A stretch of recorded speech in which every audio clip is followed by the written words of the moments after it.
I'm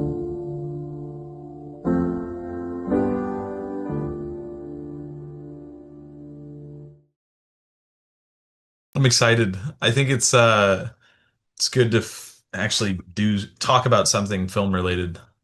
Yeah, no, I'm excited too, man. And actually, there's this quote, this Kurt Cobain quote. He says, "Practice makes perfect, but nobody's perfect, so why practice?" And I love the That's a classic. philosophy of the quote. But in my own experience, I understand the necessity of practicing, Hmm. because it helps you get better. Is your experience as an actor, does your experience as an actor suggest it as well? Practicing, rehearsing? What does Hmm. it do for you?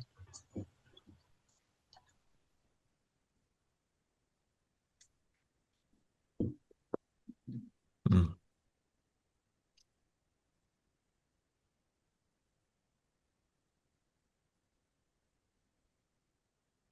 I'll say this. It's kind of and this is just my own process, obviously. So, a lot of people will prefer extreme practice. Um, but I've been finding kind of a balance between practice and I guess unpractice, which is to say practicing the methods that have made all of these great actors great, but then unpracticing the things that make it robotic, if that kind of makes sense. And the reason I do that is because, especially depending on the role, like just recently I had to play as someone autistic. Obviously, I don't have experience in my own life doing that, specifically as myself, that is, Like obviously I have friends who are autistic, but to have myself be autistic was obviously not something. I mean, maybe I could do intense, crazy amounts of research and practice really hard and maybe somehow get something authentic. But the truth is, the best I could do was just know what it's like to empathize with someone like that. And again, I practice all of the things that are in these techniques and these methods. But at the end of the day, all I've found that has helped the most is empathizing with another person and how they think. Which I suppose maybe that's Stanislavski. I'm trying to remember.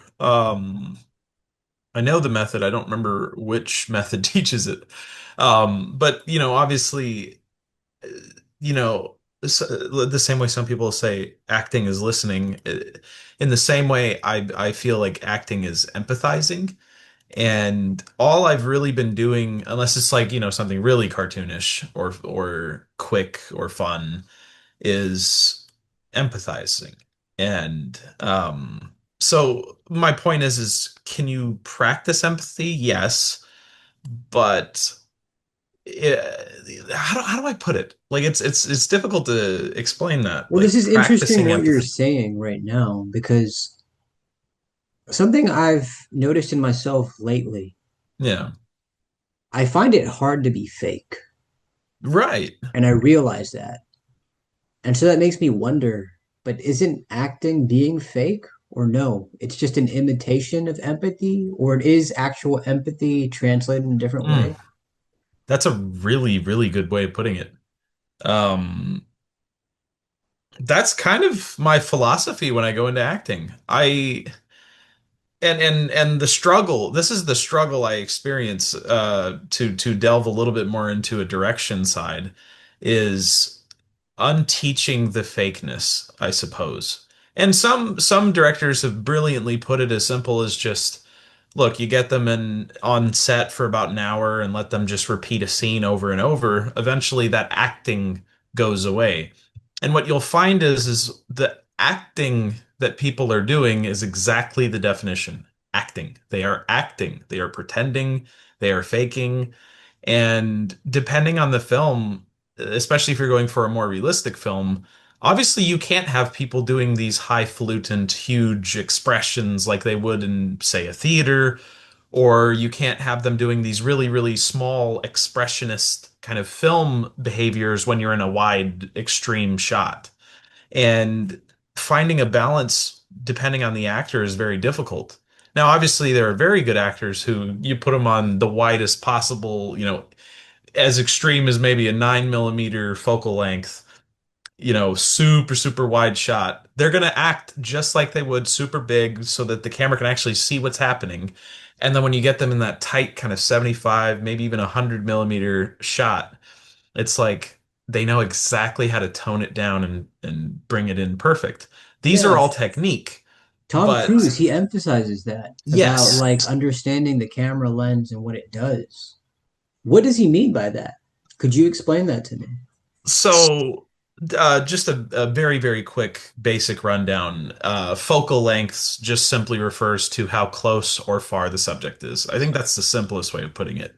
And for example, as the numbers get smaller, the image gets wider. As the image gets hot, or as the number gets higher, the image gets tighter, smaller. So, like for example, where you're at right now on your camera would probably be categorized as maybe like a medium to medium wide shot. I would say a medium shot. Some might even say a medium close up. And then where I'm at right now, I think would be like just a normal medium. It's hard to see because my screen's so tiny there. But the reason he says that is because it very much like theater, you must understand what space you're in. And the best way I've explained it to actors is in theater, if you're in a black box theater environment, obviously you have to tone down your acting. You cannot act big in these spaces. You can, but it's going to read fake. It's not going to look realistic because the eye is too close, and the eyes are the camera. That I've seen it like that, and Wait, what does that acting. mean? The eyes of the So camera. so acting to your audience is essentially the same thing in theater as it is to acting to the camera in film. Now, that's kind of how I've seen it is let's say you're in a like most black box that I've seen, sure, it can go all four sides or an audience, but typically it's, a little bit proscenium in that sense of there's an audience on the right, left, and front of you. Now, if you are angled to, what is this on the left? Oh, I think oh no. Did What happened? I think I bumped my webcam cord. It's Is it good okay. now? You're good. You're good. Okay. But if I angled to the left audience, obviously the right audience can't see what I'm doing. Uh-huh. And so, if you think about it, in all technicalities, we are not acting on stage for ourselves, we are acting for the audience.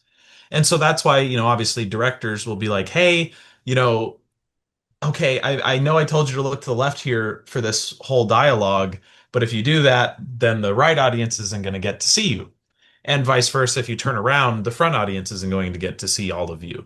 And so, in the same way, and you can even get really technical with it. If you get on a film set that has an A, B, and C cam, technically that's the exact same thing. You have your A on the left, or probably A on the front, B on the left, C on the right. And so that's kind of the quickest rundown I've been able to give to people that kind of explains the difference between theater and film.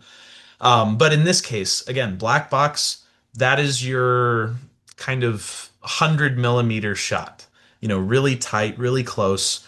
All of the cameras are looking at you directly. They can see you really tight. Everything is a medium shot, basically, to close up ish. And then when you get to, more typical kind of yes, we are three audiences, one on left, right, and middle. But the difference is in like unlike a black box, it's not immediately in front of everybody. The seats are literally most of the time on stage. There's a little bit of separation. And so, you have your audience over here, and then all the way over here is where the stage is. And that's usually about a medium to medium wide kind of shot for the audience. And then you get your full on proscenium, sometimes even thrust, which is a mix. And I love using the thrust stage as an example because essentially what happens is you have your audience in rows across the stage, and coming out like this forward is the stage, but in the background there's usually a proscenium as well. And so it's kind of a hybrid thing. And that's how I kind of explain like a zoom lens. Some shots are like, let's say, a 18 to 110 millimeter zoom lens. And so when you're on your, really wide 18 millimeter shot, the actor obviously needs to bring it up. But in a shot, they might like slowly zoom in, some are even crash zooms in, and you instantly have to realize, okay, I'm fully visible now. They will see even sweat going off of my forehead now. I have to bring down my performance.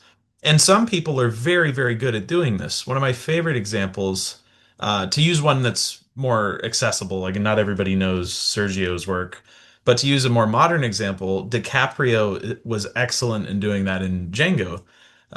He would give a really big theatrical performance in his wide shot, and it would crash zoom onto him and he would instantly bring down the acting. And you'll notice that if you watch it again, he's doing like a big thing while I think he's about to send dogs on a slave, and obviously, he's being really big, this big villain character. And once it crash zooms, he just gives a simple, I think it's literally just like a cigarette in his hand and a simple nod. I'm trying to remember if that's a different scene or not, though. But oh yes, that is the scene because it's his introduction. He's doing all this big bad stuff, and then when it comes to that crash zoom, you'll notice this. He is so simple with his acting. It's just a simple, I think of a raise of an eyebrow and a nod, and that is it. And you'll never unsee it. You'll never unsee it in that film or any other film, especially when there's zooms. If the actor is really, really in tune with what the camera wants out of them, they will absolutely tailor their performance depending on which focal length they're at. And so that's kind of like So that's the interesting to me. How do yeah. they know what the camera wants out of them? Because the way you put it, it makes it seem as if the closer the camera is to you, act more normal. Yes.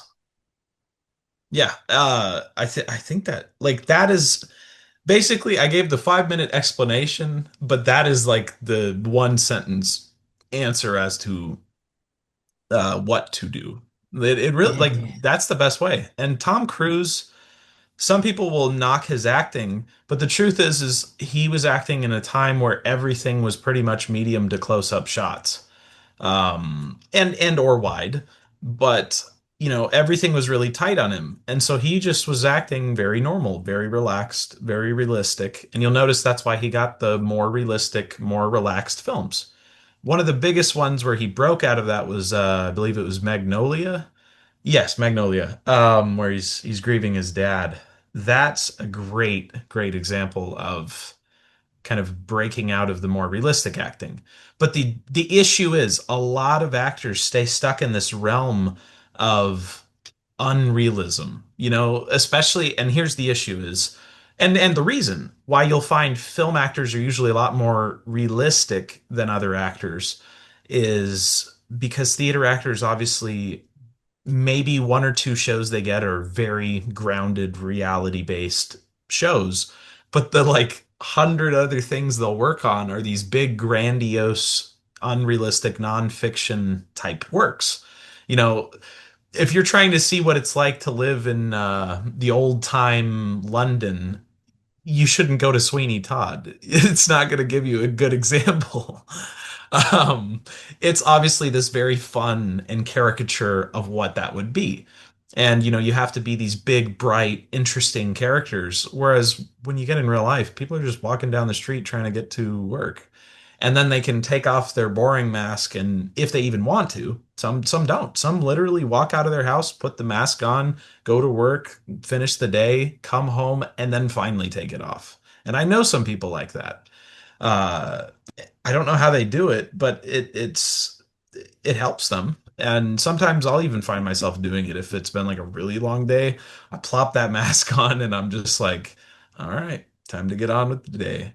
But essentially it's the closer the camera gets, the more you need that mask to go. There cannot be a mask because every audience member subconsciously, yeah, they don't know technique. Yes, they don't know focal length. They might not even realize the literal shot a millisecond before was lit completely different.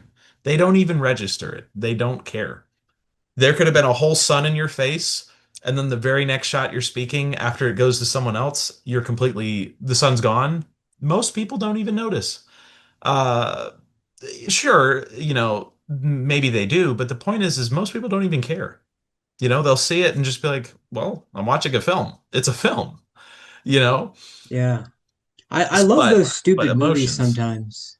Sometimes like you really need a good stupid movie to remember that Yeah, it's just a film. And I think you and me have talked about that before actually. yeah. But I like that thing you brought up about the mask because I remember Robert Greene talking about it as well. Mm, Back in the day, I think he was talking specifically about Victorian society, but it could be anything. People had this sort of social propriety where when they left the house, it was a very, I guess, formal mask, a proper right. mask. And then when they come home, then they can finally take that off and Hmm. be the real versions of themselves. And he talks about how that's it's just lost on us today, kind of blurs the lines for us. And I think in part, I guess that's related to what I was telling you earlier about how I find it difficult to be fake. Hmm. I do my best to be real in every situation. And I guess, there's something great about that for myself, but at the same time, I feel like sometimes the world demands a fakeness out of you. Hmm. I agree. Hmm. And I feel like the actor is the type of person who is able to blend those two realities in a way. I definitely agree. And the one of the stronger issues is, especially if they're a very talented actor, they can be very good at making the mask seem real. Now, obviously, another good actor is going to be very good at spotting that, and it's not just film or theater that you find these good actors. Some of them are car salesmen, some of them are plumbers, some of them are on the streets doing random entrepreneurial stuff. They are regular people out in the world that could be a great actor right now. They just don't even realize it. But the truth is they've just adapted their mask into a way that makes them feel better and more confident. But at the end of the day, what you'll always, always find is they wish they didn't have to have the mask to do that. It's a very strange thing. And What unfortunately, does that mean though? yeah, yeah. Uh, Specifically? They'll wish they didn't have the mask to do that. Hmm. I think to use a good example of someone I've obviously admired, Robin Williams.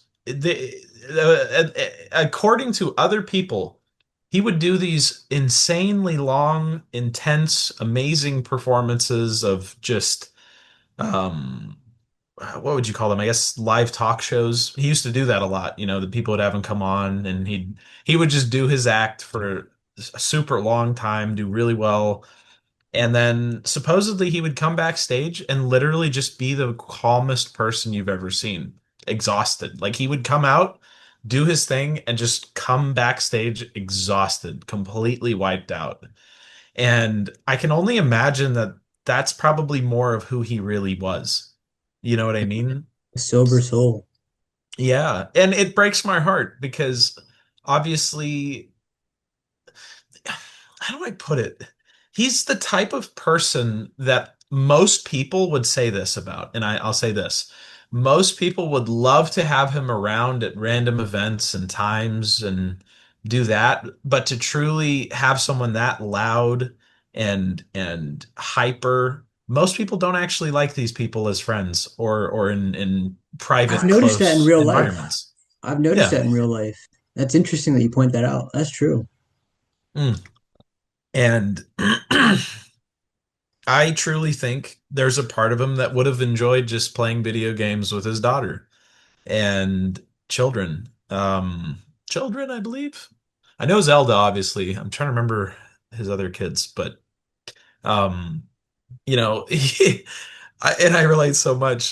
He spoke about modern warfare and was like, some kid was roasting me. Like, I imagine that was probably the Robin Williams in inside. And other good actors have also described this. I think what you'll find is it's usually comedians. It's so funny because drama people get to have that release. They get to experience the emotions that are rough.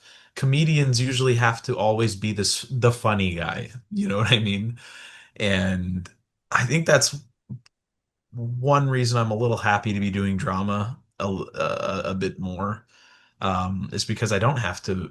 Some people to do drama need to put a mask on, but I've actually found I don't have to. I've almost been more real acting in this film than I have been in my own person because I'm actually allowing myself to feel things that sometimes might not be manly to do or strong to do.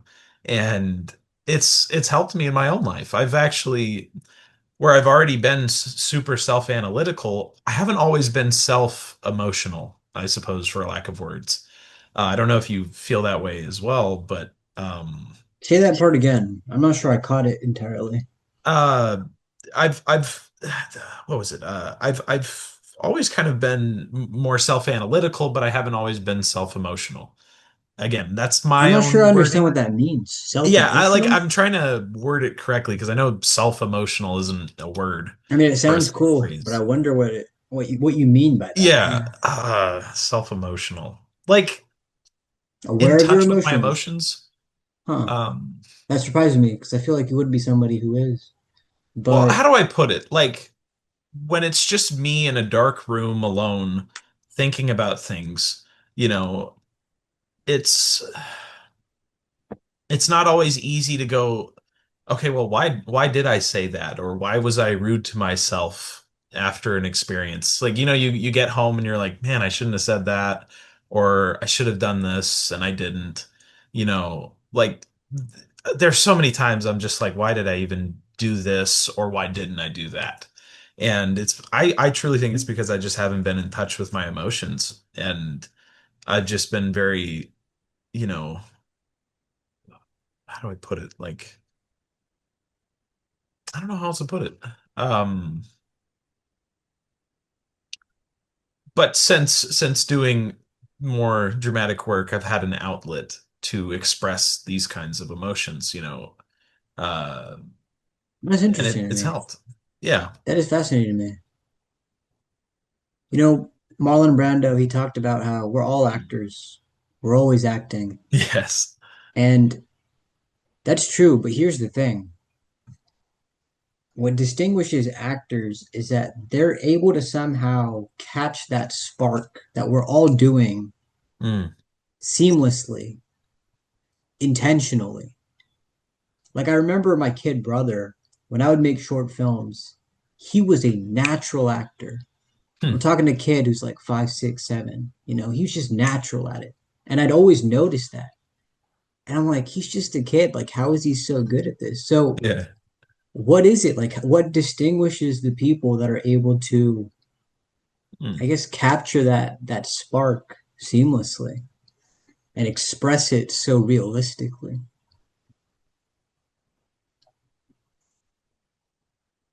I think I've found it. And it took almost 20 days of shooting, but I found it. It's one of the most difficult things because people always say this comedy is harder than drama. But what I'll say is, I think it's much more difficult to truly emotionally empathize with someone than it is to simply master timing, comedic timing. And I know some people might bite my head off for that, but the truth is I've seen people who have done this 3, 4, 5 times longer than I have, and they still struggle to truly empathize with someone else, to emotionally allow themselves to be embarrassed in that sense. And there's a lot of very confident actors who Dude, struggle to do such embarrassing emotional I scenes. love it. I love what you just said, that emotional embarrassment. And the image that popped up in my mind is actually that scene in Pirates of the Caribbean at World's End. It's Mm, where I don't know if you remember it, but it's like they're trying to free Calypso. right. Barbosa, he's just reading the lines, you know? And then like one of the guys, I think it's Marty, if I'm not mistaken, was his name. Marty. Hold on, let me check. I want to get his name right. I was gonna say Marty. Uh, He's the dude with the eye that comes out. the Raggedy, that's his name. yeah, the lanky guy. Marty is the other dude. Not his partner, Yeah. but the other dude. Anyways, but he says no, he stops Barbosa. He's like, "No, no, you have to say it like the right way. Like you're a lover, like you love her." And then he gets his moment in that whole Hmm. franchise right there in that scene where he says the words to Calypso like a lover. And then like the spell or the ritual it works. Hmm. And so when you said that right there, it's like the emotional embarrassment. It's like you got to have that vulnerability to actually feel that Right. and then put it out. Hmm. Dang, that's a good example. Yeah. Dude, And it was like the when did image I that came last up in watch my that mind when movie? you said that. Yeah. I watched Black Pearl like I think maybe a year ago or two. I gotta finish the rest. You've never Those are seen honestly them? underrated. Or well, They underappreciated? No, definitely definitely overappreciated. Like no, they're definitely amazing. appreciated. Ah, They yeah. every single one of them is proper. You know, Hmm. I always go back Very uh, good. and I'm like, damn. I always get amazed every time I rewatch them. I'm like, they did a pretty solid job with all these films. Yeah. Yeah, I love it. I love them. It's always a good flick to put on. Um oh. But so here's what I want to ask you. Hmm. Like that scene, for example, Raggedy, he says it like a lover. Hmm. Like, see, again, that he was distinguished in that film in the sense, like the way I was telling you, Hmm. we're all doing it, we're all acting, but somehow there's some people who can Hmm. seamlessly capture that the way he did in that moment in that film. What is that thing that the people who can express it naturally share? Is it just empathy or is it something else? Hmm. I think I know how best to put it. And I guess I'll raise a question. How do you think would be the most accurate way of, because people say imitation is the biggest form of flattery. So, what would you say is the most proper and excellent way of imitating someone? That's also a difficult question. So I know that's like take your Acting time because like I'm them. even thinking about that. You know, it's funny. I was talking Hmm. to another friend on this podcast here, and I asked him, "Hey, Richard, where do you get your Riz from?" And like he was thinking about it for a second, and then he brought up movies, and like the minute he said that, it clicked, and I'm like, "Yeah, like any of like the movie star icons I have, they gave me some of my suave. I learned That's true. you know, like I That's imitated true. them. I learned from them, and so I guess, Hmm. yeah, just kind of like acting like that person that you Yeah. admire. I guess that would be But the best way. to be most specific, it's kind of like also can you ever truly love someone to the fullest extent if you don't love them as yourself, And to that extent, it's like to truly imitate someone correctly, you've got to have that l- empathy that almost rivals love, if that makes sense. Like an empathy out of love. And that's also how I've best played villains, is because I truly, like most people who are doing wrong, there are people who do wrong and know absolutely what they're doing. But most of your average people doing very simple mistakes and grievances upon others, they don't truly grasp the empathy required to not do that. And at the end of the day, most people are very self-serving.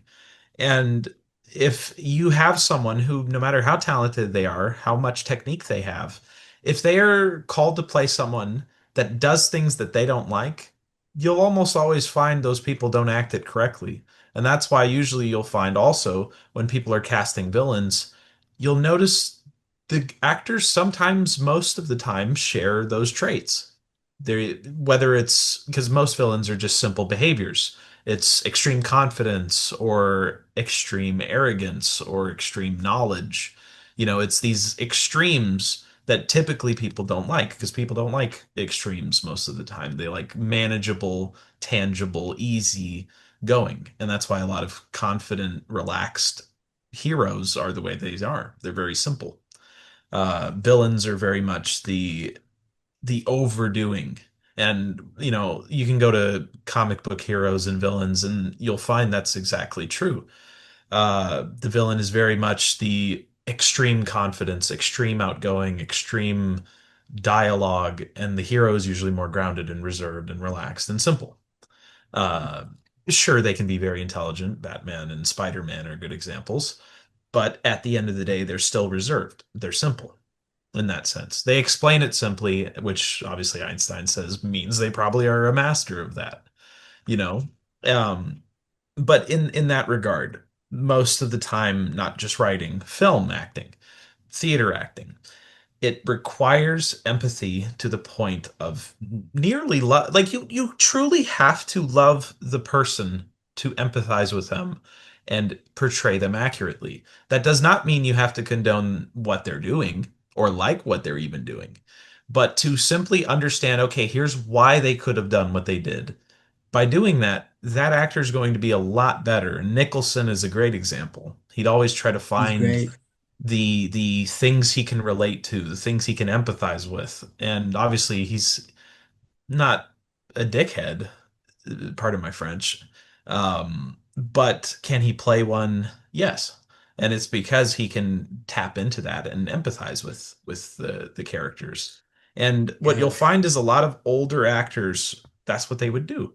Um, and sure, more like Orson Welles type actors would definitely reach more into technique and theatrical, but others of the time, like Chaplin, for example, reached more into emotions than technique, more of the who is the character versus what is the character, if that makes sense. It's focused less on identity and more what they're doing, what their actions are.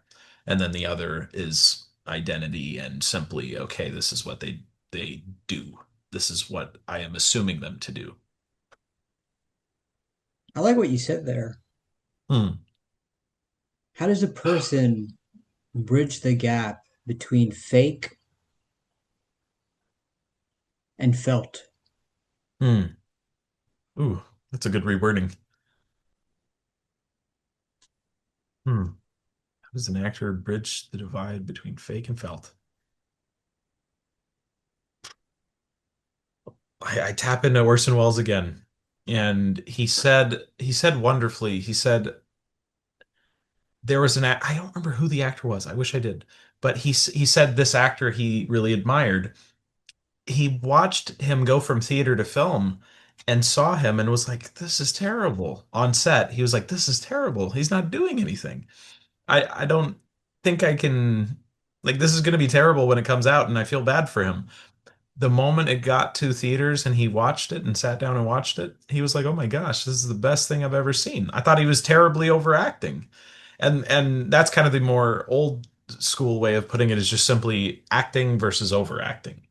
And what he found was or not that he wasn't doing anything, that he was doing too much. Sorry. Um what he found is overacting isn't actually bad as long as it's true.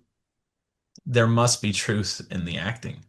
And obviously, great examples are Nicolas Cage, Willem Dafoe, some of Pattinson's work, like obviously The Lighthouse is filled with it. But again, they're doing it from a place of truth. And, it's simple things. And this is assumption now. I haven't seen enough interviews of The Lighthouse, but what I would assume is they were just simply tapping into the realities to bring out the unreality, if that makes sense. Like, okay, they're stuck in this lighthouse for months at a time with just the two of them. I can empathize with how annoying or crazy that might be if you don't like the other person. And it's a really harsh work environment, rain all the time, it's gloomy, dreary. These are things on a realistic level I can tap into, even if the film and the story is unrealistic. And again, what you will find is simply no matter what you're doing, who you're playing, what the environment is, how nonfiction is, or fiction it is, or fictitious it is. Um, what people will do typically to reach that good state, and I guess is the long go back into what makes someone into acting and why are they so naturally good. It's simply the ability to imagine yourself in a circumstance. And that's the key. It's yourself. A lot of people are taught try to become your character, be your character, or method act, I suppose. But I would encourage most people to kind of do the more De Niro way of method acting or the Heath Ledger way of method acting, which is a lot more what would I do in this circumstance if I had this kind of behavior? And that's probably the closest I can get to what I do. And what And I've that sounds noticed, like the closest a person can come to getting superpowers. As corny and cliche as that sounds, I feel like that's a way, that's a key. huh,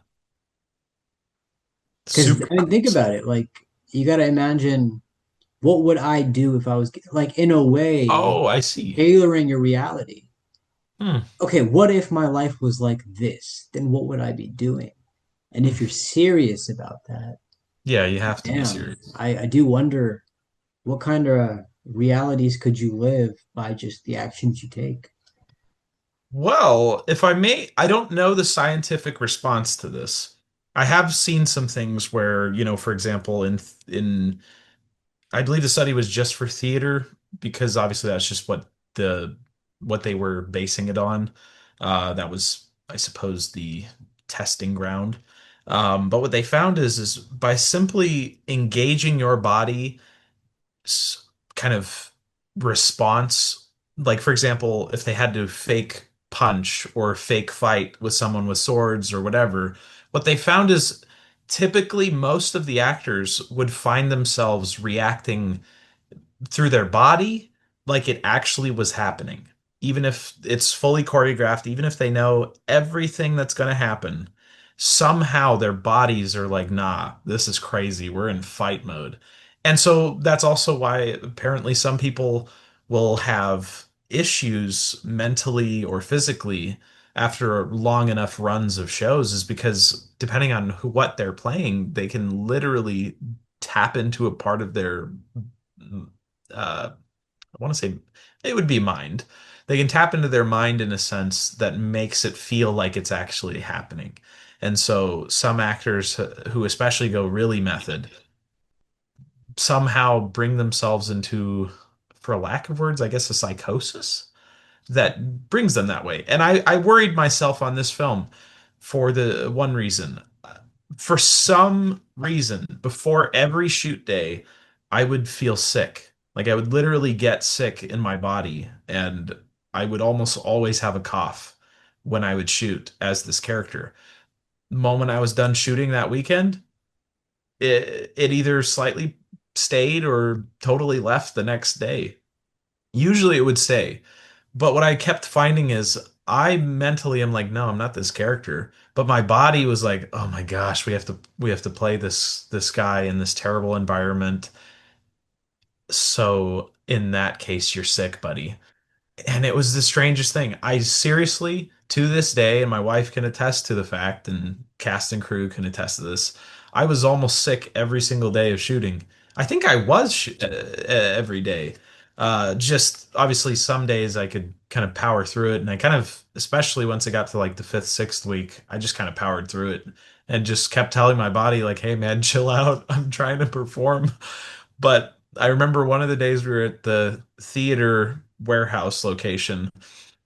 I literally, by the end of the day, lost my voice because I just had such a sore throat. I couldn't speak. And I wonder if that'll make it in the film. Because maybe, sure, the voice sucked, but maybe the emotions and the scene was great.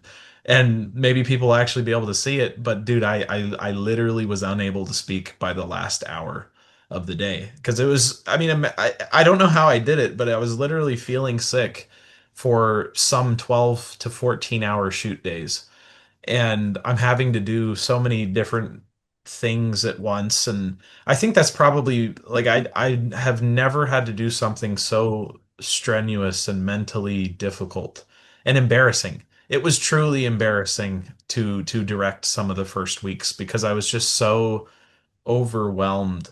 And um I don't know. I'm a very like I'm the person that when I get shy, I put on a confident mask. And so I overspeak and I say too much to try and feel like I'm in control. And again, by like the last weeks, I'm just like, yeah, I did not have to do that. I didn't have to do that at all. And it There's a has learning curve. it is. And Yeah. I'm very happy to have had this experience because I really don't think I'll ever have another film I'll have to have so many hats on for. And so this was like training weights to me. Like even though I obviously want this to be something that is, of course, my first feature film, it's the first work I get to show the world, and there's no, oh, it was for college or oh, it was a practice. No, this is it. For my filmography, this is my first feature, whether I like it or hate it. It is. And but what So let me ask you separates, this. yeah, It's your yeah, first please. one, right? That's incredible. Were there moments on this journey where you ever became like Gollum from Lord of the Rings, where you're like, I'm like precious, my precious? Because I feel like as creatives, that is always what gets in the way. Getting so Hmm. precious about something, it Hmm. stops us from going further. I'm happy to say I don't think I did. I thought where you were going with that is just feeling closed off and Oh, like introverted. No, I've actually learned through my other short films. I've only done two. One was pure practice, and the other one hopefully coming out recently that you saw. mhm. Um, but no, there are so many things I had to compromise on because of reality. And I've seen other directors who couldn't compromise, and it turned their 5-minute short films into 6 shoot days, 7 shoot days. And I'm just like, you don't need that many pickups. You don't need to be doing all this. Stick with your idea. Don't waver to anyone else's opinion unless it fits your vision or you like it. That is it. And that's why I haven't had to do any pickups. And I obviously, I mean, the biggest part of most pickup shots are just it was shot wrong or the shot list didn't work out. And I'm hoping we don't have to reshoot because once I chop this hair, it's gone. I mean, it's a little concerning because we're just getting into some editing, and obviously I don't have a year and a half to grow this hair and then pick up. So that's a concern. But wow, shoot. What was I saying? Um Remind me your question. I'm sorry. My mind. Well, I was just saying because I've experienced it myself, and I've definitely seen other people go through as Oh, well, where yes. something that really stops people from Yeah, my advancing or precious. even beginning anything creatively is we get Yeah. too precious about an idea and No, that's a good perfectionism question. involved, you know? Um, no. Again, I so much compromise had to be made. And the truth is if I didn't compromise, I actually was left with two situations. First one is yes, I would have gotten exactly what I envisioned, but the second truth is I also would have had a worse product. Because the truth is, I am just one mind. I I can try as much as I can to make something perfect. But the truth is I have a concept of what a like just to let's get simple. I have the concept of what a what's a simple concept? Like I have an opinion on liking Sprite. Another person has an opinion on liking Dr. Pepper. They have very different reasons for liking Dr. Pepper, and I have very different reasons for liking Sprite. They don't like Sprite. I don't like Dr. Pepper. That does not mean Dr. Pepper is bad. So the consensus is if I truly only write what I feel is good, I'm only going to reach people who like Sprite. I'm not going to reach people who like Dr. Pepper. And so what I would have gotten by not compromising and not, letting people get into their characters, I would have gotten Sprite, and that's it. And when you go to any restaurant, nobody just offers Sprite. Nobody just offers Dr. Pepper. And so you have to have a little variety in your ideas and decision making. And obviously, as I grow and learn more from people and experiences, yeah, I can write something that truly, truly, truly by myself maybe appeals to everyone. But it is through the introduction of other much wiser and intelligent people and their decisions, no matter how small they are. Through putting all of that together into one little melting pot, my hope is I've created a story that actually applies to everyone truly. And sure, obviously, if I could put it simply, I am the pot. It is everyone else putting in the drinks, or the food or whatever it may be. And obviously, without the pot, none of it mixes, none of it works. And I think that's really a good explanation of what the director is. If you just heat You a know, pot, Daniel, I want to tell you yeah, something. yeah, please. What you're saying is beautiful. There's no Oh, denying that. There isn't. It's noble, it's virtuous. But here's the truth. That doesn't always pay off, um, if that makes sense. Like it doesn't like there'll be I hear you. times where you will take people's opinions and it was actually the wrong choice. Like there's this very interesting quote by Dostoevsky where he says, "Your worst sin is that you destroyed yourself and Destroy for yourself. nothing." Yeah. You know what I mean? Or you betrayed yourself and for Mm. nothing. And I I think it's feel like destroy sometimes that yourself. can happen on team projects. And I've tasted both, where I did trust somebody else's opinion and it worked out beautifully. And Yeah. there's also other moments where it's like I trusted somebody else's opinion over mine and I got bit for it, you know? Right. Your worst sin is that you have destroyed and betrayed yourself for nothing. And Hmm. I'm pretty sure that quote is more relevant in a different context, but I think it still applies here too in a way. No, you're absolutely That can right. happen. Yeah. You're right. And that is something I definitely considered before taking everything in because I've worked with directors who also take everyone's opinion and it never works well because yes, if you mix Sprite and Dr. Pepper, you get a nice little suicide that tastes And pretty good. here's the thing also, right? And I don't want to cut Yeah. you off, but I wanted to mention Yeah, yeah, this. please. You again, you'll think like it's a virtuous or noble thing to listen to this person. Like it feels Hmm. like maybe you're doing some good or you're doing right by them or you feel like maybe you're making the right choice. And then you also realize later, well, me doing this for that person didn't even mean anything to them at all. And that's why it's like, damn, Hmm. I really did feel like I betrayed myself. Okay, I can agree there have been at least one or two instances like that. Yeah. I truly, Like you yeah, don't one or even two. care that I made that move for you, but I did. Hmm. I betrayed myself. Yeah. Hmm. But again, Hmm. it's not necessarily like a bad thing. Like there is some good about that. There is some, sound reason in making those choices. Yeah. So I guess I want to ask you, like, how do you Hmm. know when to distinguish that it's the right call or no? Like, Hmm. suck it up, be serious if you have to, but stick to your guts. Well, I appreciate you actually reiterating the question because it did open my mind because I really do I have to go deep or I forget things. I have a very strange memory. So, yeah, I did have one or two instances where I either didn't do something or did do something because of someone else, and I didn't end up enjoying it. Yeah. I'm And gonna do this hopefully to it can be make you fixed. happy, Tom. I'm gonna do this to make you happy, Tommy. But Tommy Yeah. didn't care.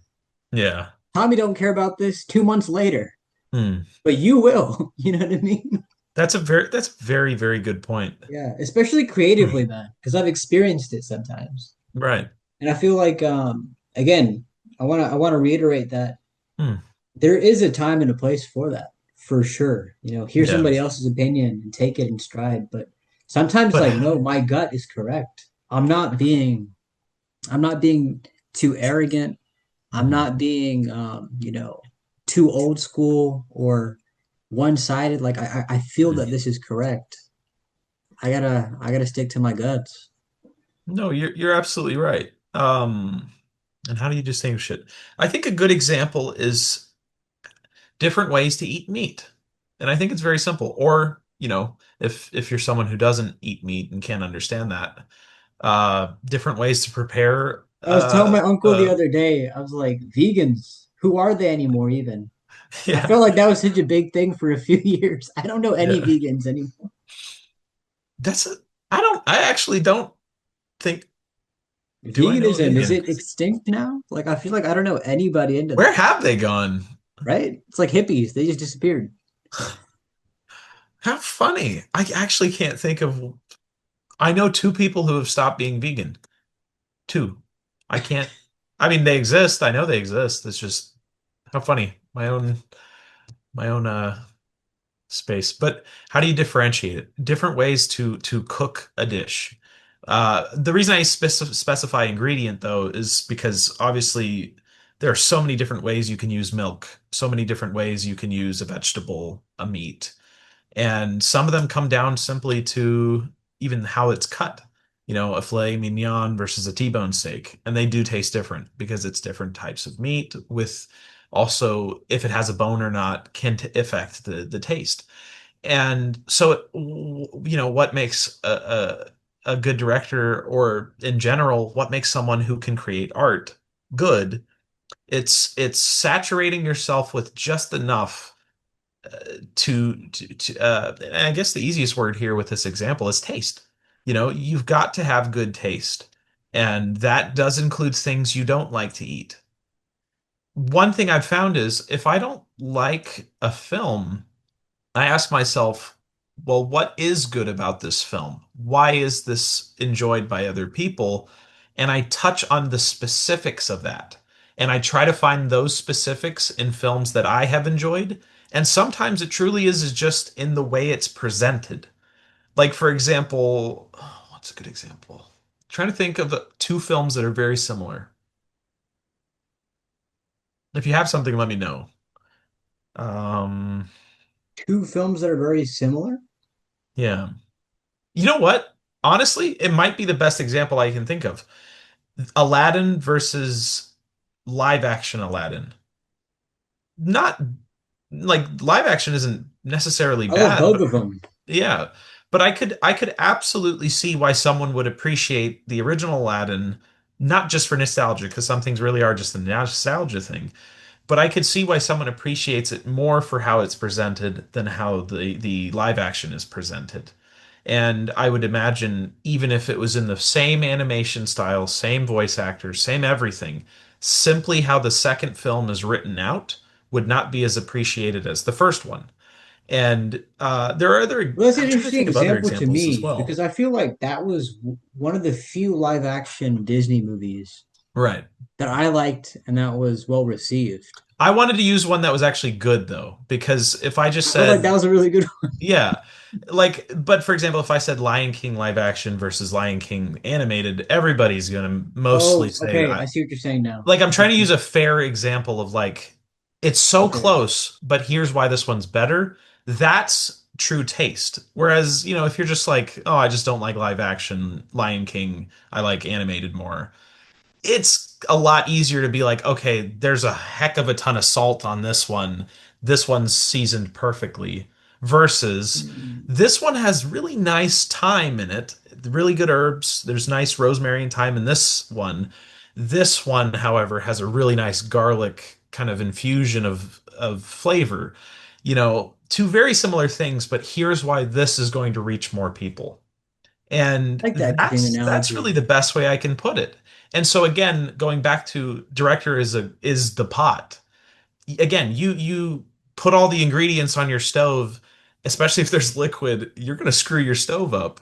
That stove's going to be terrible if you don't have the cooking pot. The cooking pot decides, or frankly, what is a chef without a cooking pot?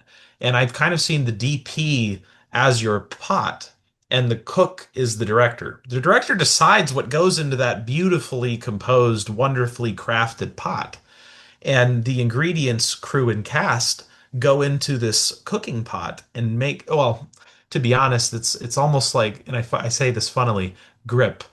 It's almost like the director of lights or gaffer and the director of photography kind of wonderfully work together to make a beautiful image. And the gaffer really is the handles of the pot. Because if you try lifting that pot while it's being heated without handles, you're going to burn yourself. And your grips are kind of like your oven mitts, depending on, because some cooking pots, even with the handles, they get hot. But anyways, the the cook decides what goes in the pot, and it's a simple matter of just taste. You oversalt something, it's going to be bad. You put too many herbs, you're not actually going to get a distinct flavor. And if you don't understand that, you're going to always make something that's bad. You're always going to fail. And, you know, if I could put it even better, No, but I DP. like I like the way that you're Oh, you know you're what? That's a good connecting example. the analogy. Yeah. Um, the cooking thing, I could see that, but specifically that word that you used, taste.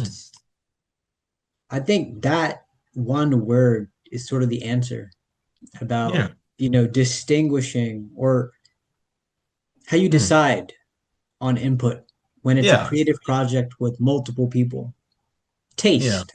I feel like taste is a huge indicator of that. That's a good response. I Yeah. like that. And I suppose a more to art side is just vision. A good synonym is just vision. You've got to have the distinct vision of what you want and what will be seen. Now, again, vision will never come to play unless you have all of the collaborators helping you.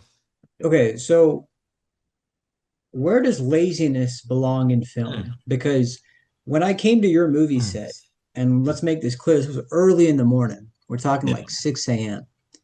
And I drove out 40, 50 minutes away, and I was baffled by how prepared you all were that day. You had assembled, you know, quite a big team of people there, ready, on the spot, equipment's out. You're already in the clothes. Your dad's there. Your friends are there. Like everybody's like ready to get this going. I was really impressed because people were taking it seriously. But at the same time, we're all human, and I feel like laziness can creep up on people. Where does it belong in film? Or no, we can't have that. We got to keep things moving. Hmm. Because Well, you were up just also earlier than me, right? 4 a.m. or something to get there yeah. yourself. Crazy. Just to give credit where it's due, Suleiman, my DP, actually was the one who pulled together the crew that day. I think I only brought on Alex, the sound mixer that day, and then obviously I brought the cast. But there was a lovely partnership and a teamwork there at play. Even In still, though, like that being said, the fact that your entire team, that Yeah, all those individuals decided, hey guys, we're taking this seriously. We're going to show yeah, up yeah, at this time. We're going to treat this like a real job. That really impressed me. Because all the yeah, other experiences I've had is like people flaking like left and right, people flaking like half an hour before we're supposed to be there. You know what I mean? right. It's like Well, to hmm. congregate in a place like that, I'll put it that like curve. this. I have been on sets that are technically better in every form and fashion of mines. Uh, they have excellent equipment, excellent gear, excellent knowledge, all of these things. But at the end of the day, when they get hired on and they do the job, you'll hear a very repetitive phrase among almost every set. It's not my film. And it is not just one person. I have heard so many people on many different sets, whether I was just an actor, just a crew member, blah, blah, blah, even theater. It's not my vision. I'm not the director. Theater, I'm not the director. Film, it's not my film. And this is the phrase that kills people's careers. Because the truth is, I can absolutely say no matter any film I have been on, especially if I, you know, no, no, every film I have been on, you will see my vision in it. Even if I'm not the director, even if I'm just a lowly crew member, a lowly actor, you will see my vision in it. You will see some form of excellence put into it because I don't know how else to put it then. Why the hell am I here if I'm going to not put in my best effort? And so seriousness, I hope, reflects. It always should. And it is never just not my film. If I am 1% of this film, that 1% will be excellent. It must be. There's this like it's called On Bullshit, and there's an excerpt in there where I haven't heard of that. That's a good the title. the author he was talking about how like back in the pagan times, there was this Hmm. fear or this awareness that the gods are watching me, and so no Right. corners were cut in creating all the wonders of the world or anything in the Ooh. past. And what you said right now, it's not my film. It made me think of this poem called "A Worker Reads History" by Bertolt Brecht, where he said something Yeah, like, yeah. are you familiar with it? Who built the seven gates of Thebes? The books are full I of names of Brecht kings. You know? Brecht I've not gotten into enough, but I do know of Brecht's work. He's Yeah, very yeah. smart. The poem basically keeps talking about like impressive things around the world, right? And Right. how it was one man who took credit for um, the thing, the victory, the monument, Hmm. whatever. But he's like, you don't know the names of all the people that painstakingly built that, like the gates of Right. Thebes. Um, Hmm. but I just feel like that's just how like the world's always been. But again, going back to that thing about those pagans before, like they had this fear, this awareness, the gods are Hmm. watching me. So they worked with excellence. They were careful not to cut any corners. And I think it's Hmm. interesting, like in a day like today, as the author even discussed, that's lost on us. Right. We don't have this like awareness that we need to pay attention to Hmm. excellence. We'll cut corners, Right. or people, I will say, will cut corners. Right. Hmm.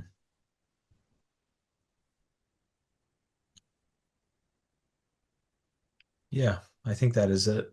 Um, I I have never been save for one film that I you know just saw they needed help, and so I helped. I have put my well, no, I even that. No, yeah, that is the difference. If people are wondering how I've gotten where I've gotten, that is it. I never cut corners. And I think that's a good way of putting it, cutting a corner. There are so Yeah. many cut corners in all forms of art and creativity, when the truth is, if I watch what's like a simple film that still gets Rocky. If I watch Rocky, I'm walking out of that theater, that bedroom, that living room, wherever the heck I watch it, I'm walking out motivated. I don't care what it is. And that's what people are failing to understand. This is not something for money.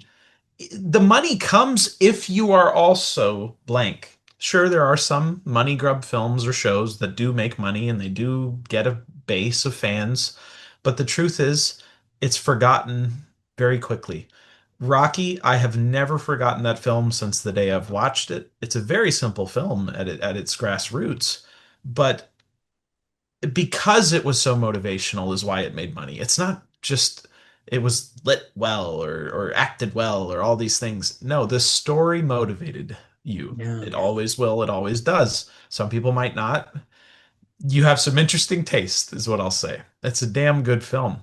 And it spawned from the mind of somebody who had a wolf at the door, as he described it.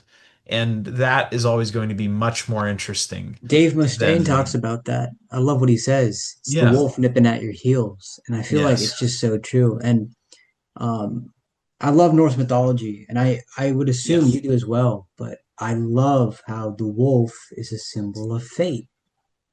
And it's Hmm. like you need to have, you need to have some fear of fate, so to speak, to Yeah. do anything worthwhile. Some respect, some humility of it before it. Yeah. Yeah, I think that's it.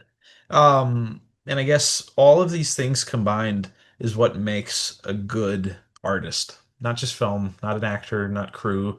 It is a good artist must be serious about their work first and foremost. You will never reach emotion without seriousness on it. And there have been moments I literally have been mocked and laughed at for having emotion. And it's not just on set, it's all the time.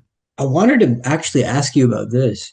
I Yeah. remember when I was on set with you, it was an intense scene, and Yeah, that was. somebody I was still cracking a remember. joke, and you're like, "Please, no, no, like, don't do that. Like, let me." Yeah. And because it was difficult for you in that moment, you were being really serious and sad, and I vividly remember that. Like, no, no, like, don't do that. You have to protect your proximity, huh? Yes. Wow. 100%. And it's what, and I don't, I actually don't remember who I said that to, but I don't doubt I said it because I've had to say that almost a ton of the days we have shot of just, can we keep a serious tone? Can we be serious about this for a moment? Because if you are not serious, if you are joking around and then you try to go into a scene about somebody, I don't know, dying, you're gonna walk into it as yourself, the actor who just had a joke about something, trying to play somebody who just died. And so all you'll get is this like,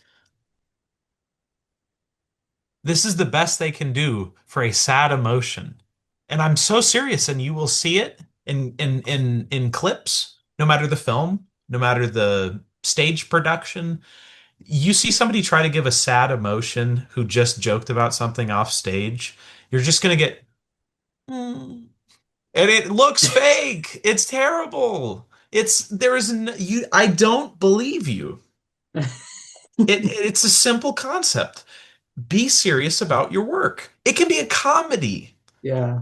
and you can I feel have like fun. But no. it's like you want the droopy look. You don't want that look. You know what I'm Yes. talking about? Droopy from Yes. Boomerang? Yeah. The dog. He keeps it real. He does. Oh That's my good. God. Damn. Um, That but was but funny what you did right all of there. that tying in laziness. I do think there's a place for laziness in film. And it's everyone is so desperate to overcomplicate their stories and overcomplicate their actions to try and be interesting. But the truth is, oh, it's Nicholson again. What is it? Oh, the title's literally just the name of the character. But I remember the vivid scene of his introduction is literally just him driving to work, I believe. And then he's literally just in his office waiting for the clock to just hit 12. The moment it hits 12, he's out. He's gone. Nothing else happens. It is a simple, still gray room, toned down colors. Simple. If he wasn't serious in that moment, that would have been the most boring, unrealistic scene. And like people, I swear on everything, will overact anything they possibly can because they don't think they're interesting. And that's a personal issue. That's not even an acting issue. The truth is, everyone is interesting inside. I believe that. And I love the minds of other people, Yeah. but if they're not serious about it, I don't get to see their mind. If they're not serious, Yeah. I'm seeing the mask, Billy and it's Bob boring. Thornton, he was talking about how, in his experience, if you can find a way to just get like an average person to just do what they do, they end up being better actors than actors. Because they're just Yes. being the way that they are. Yeah. That's Yeah. true. Oh. That funny thing, his name was Roy. I remember it to this day. It was one of the first days of shooting. I believe it was day two. Day one, I guess, happened to see us filming at the gas station and was talking to his mom like, "Hey, I think they're shooting a film there." And I suppose the mom was like, "Oh, Roy, what are you doing? You should have said something. Maybe they would have let you on." And he was like, "No, mom, they probably wouldn't have let me." And he came back the second day and was like, "What are y'all doing?" And I'm like, "Hey, shooting a film." And we happened to be at a scene where we needed like just one more extra to be a little interesting. And I was like, "You wouldn't happen to want to be in the film, would you, Roy?" And he's like, "Oh, dude, yeah." And he was like, "Oh, should I throw this beer away?" And I was like, "No, that's perfect." And literally all he did was just sit next to some of the crew members we threw in makeup with some cigarettes, and he just drank next to them.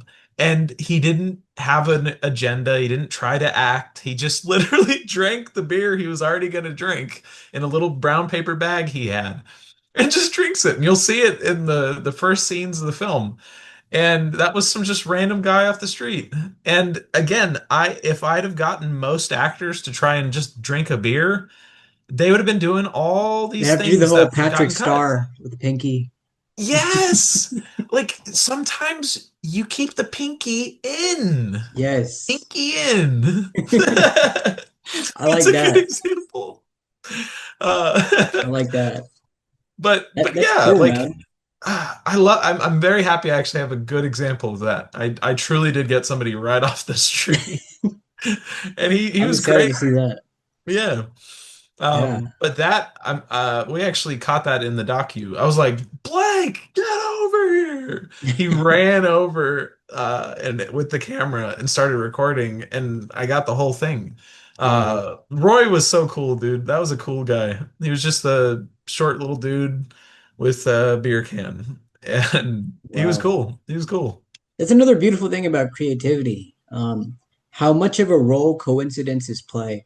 And that Hmm. keeps the creative humble Yeah.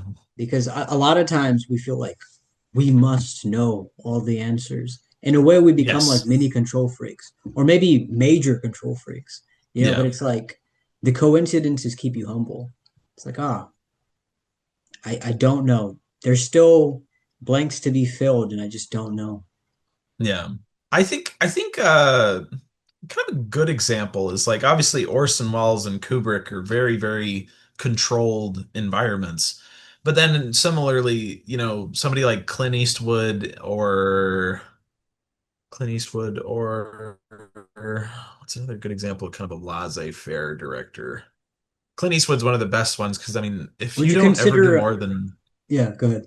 no, sorry. No, if you don't do more than what? If you don't do more than 2 to 3 takes, you at some form or fashion have to just not care.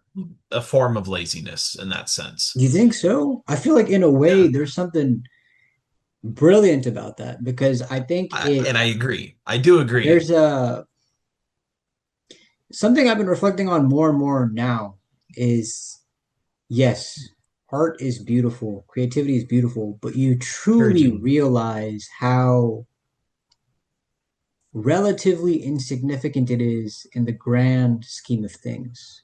Right. Like we're all players of destiny. We're all agents of destiny. We don't know how far our influence extends. But at the Right. same time, we are relatively insignificant. I mean, Robin Williams, as you mentioned, phenomenal actor, great. Yeah. But like Mrs. Doubtfire, I love that film a lot. But I feel like most people you'd meet, like, yeah, they've seen it, but it's not news anymore. And Hmm. these days, especially, it's like a movie from last year. It's not news Yeah. anymore. So you realize like how quickly things go in and out.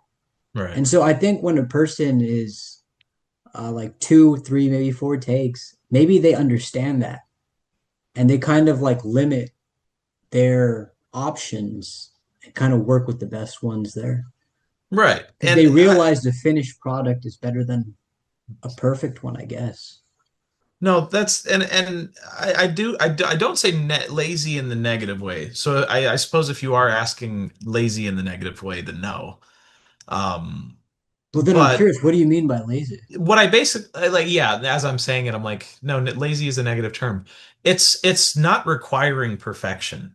I Hmm. think is a better way of putting it. And I see that as lazy. Like when I don't strive for perfection, I very much often found it to be lazy. But the truth Hmm. is I've kind of like I've found whenever you say negative things about yourself, you always walk out with such Dude, a worse that is so interesting outcome. you say that now. There's Yeah. this thing Soren Kierkegaard wrote about the Olympian gods. And he's like, Ah, you know, they're just chilling. And he was kind of yeah, talking about how, like, I don't think he used the word laziness, but right. idleness. He was talking about Idleness. how idleness isn't necessarily a bad thing because look at these Right. Olympian gods, these mythological figures. They're just Hmm. chilling. And maybe there's something really beautiful about just chilling like that. And so, Well, yeah, yeah, there's a time for everything. yeah, yeah. There's a time for perfection as well. Yes. What you can achieve perfectly, do. What you can't, accept, you Mhm. know? And that's been my complete workflow on everything now is if I can't get it perfect, I'm not going to waste my life trying to achieve it. But can I see that something is half-assed, then Oh my I'm God. going to fix it. Man, that's brilliant because we can never be perfect. So No. that this makes a person think, just do what you can. Yeah. Yeah. I Yeah, like I get how what you can. I It's like how this whole conversation sort of just tied back to what I said in the beginning. yeah. That Kurt Cobain quote, practice Such makes a good one. perfect, but nobody's perfect, so why But nobody's practice? perfect. Yeah. Interesting. Yeah. And you also said Marlon Brando, and that's an excellent example of what everybody says is the lazy actor. But the truth is like many things in those times, everything was about gossip. Everything was about drama and such. And in a time where there wasn't the BTS cam, you know what I mean? Like 50s to even some of the 80s, not everybody just had a camera like we do now. And so things could be made up pretty easily comparatively. But Brando, like for example, in Apocalypse Now, everybody was like, yeah, he was just did absolutely nothing and came on set bald and fat.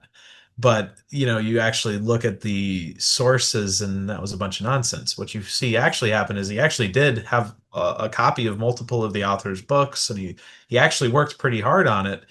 But vice versa, you can also see on The Godfather, he literally stapled his lines to his co-actors. And that is where I say you must also be seriously unserious. Because sometimes you can't, like if you take something too seriously, then it stinks. It's drab, it's dramatic, it's boring. Yeah. And Trying you've too got hard to to find impress. the good mix. You've got to. Like, for Mhm. example, some of the scenes where it was the most terrible things I was doing, well, not terrible, saddest things in that sense. Terrible isn't sad. Some of the saddest scenes I was doing, I would just crack jokes immediately after giving a very intense performance just to regulate my own self. And then I'm back to it. You know, you've got because if I was too serious, I think I would have probably walked out of the film depressed, if I'm being Yeah. completely honest.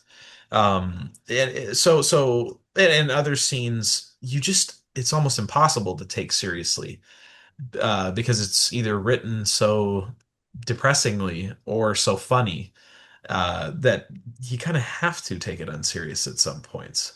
And Robin Williams even would always find a very good way of making something serious unserious. Tom Hanks. There are other good actors that would be excellent at that.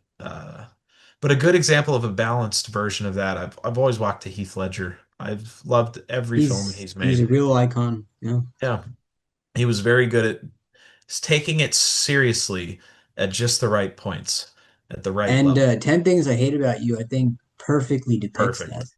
That is so good of an example. That is such a good example. Um, yeah, dude, people want this sauce, but it's so simple. You just have to understand how you would react in situations. And that's if somebody like Heath Ledger, that is all he did. And that's why you'll see in some of his past interviews of his family after his passing, what did his dad say? Because obviously Dark Knight was on everybody's mind, and so they asked him about Dark Knight specifically. He said, "Yeah, I watched my son play the Joker, and man, it was so difficult to see my son in some of the roles or some of the scenes. But it was when he got to the hospital scene." I saw him play with that detonator and it wasn't working, and then it exploded, and I was like, I saw Heath there. And I loved it because I'm like, yeah, sometimes you have to take 90% of the film seriously. You do. But then there's that little 10% of you that comes out. You have to come out because no one else will play the role the same as you. I'll put it like this. You will always give a a half-assed version of someone else, but you can only give an A to great version of you. You Yeah. know? No You know, one it's else, no crazy. one else. There's another quote by Kurt Cobain: wanting to be someone else is a waste of the person you are. It's like, yeah, Damn, that's what you good. said right there. That Yeah. is so good. Say that again. I'm sorry. Yeah. Kirk Scott, Kirk. Oh my God. Kurt. Why am I saying Kurt. Kurt? Yeah. Kurt Cobain, my mind. Yeah. All good, Um, man. All good. He Kurt said, Cobain has some just brilliant interviews and dialogue writing. yeah, I mean, just brilliant. he's awesome. The quote was, wanting to be someone else is a waste of the person you are. But going back to what you said about, So good. putting in the work, being serious, but also unserious. I think Kurt Cobain's a great example of that as well. If you ever, there's this Yeah. book called Journals by Kurt Cobain. You see a lot of that in there. Hmm. And what's interesting is this thing that Billy Corgan said about Kurt Cobain. He said, Hmm. Kurt sort of like fooled everybody into thinking that he was just this guy that would roll out of bed and write these songs, Yep. half asleep or whatever. But he's like, in reality, that guy worked really hard. You just didn't know it. I was like, yeah, come to think of it. And I think that's a really, really good example because of the sort of image that Kurt Cobain would give off, Hmm. maybe of someone who just kind of rolled out of bed and wrote that stuff. But no, even like he took it seriously. There's a lot Yeah. to learn from that. It's like when it's time to take something seriously, take it seriously. But Yeah. A mosquito, my libido, albino. I yeah, mean, that is just such a good example. The song is being so serious, but he's being seriously funny. That's what I've always said. And the Royale, I don't know if I've ever told you this, but this one thing I told my co-star Byron is you just need to be seriously funny. I need you to truly believe what you're saying, and that's why it will be funny, if that makes sense. And obviously, first listen of most of Kurt's music that have kind of funnier lyrics or almost nonsensical lyrics, like again, a mosquito, my libido, an albino, you know, uh, it's seriously funny. And that what I love is how much it divides the audience. Some people will just literally sing the lyrics and not even think like, why am I saying this? And that's the point. That's the joke of the teen spirit. They're doing these things that they don't even know why they're doing. And you don't understand this until you get older.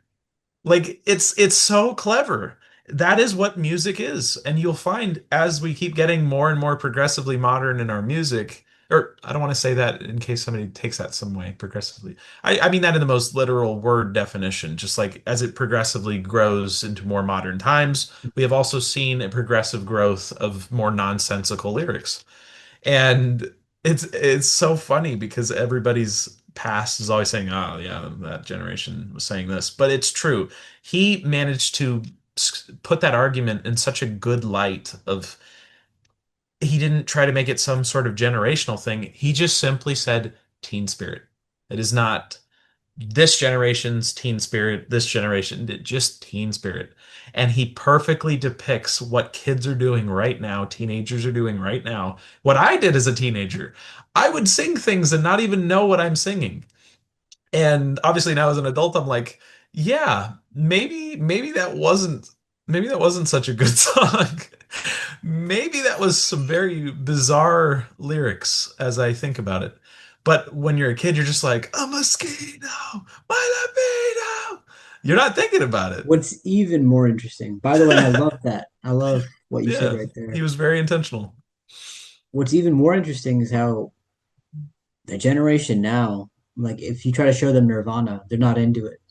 A lot of No, them yeah, that I've yeah. encountered, they're not into it. And it just kind of goes to show how like the culture just keeps shifting and shifting.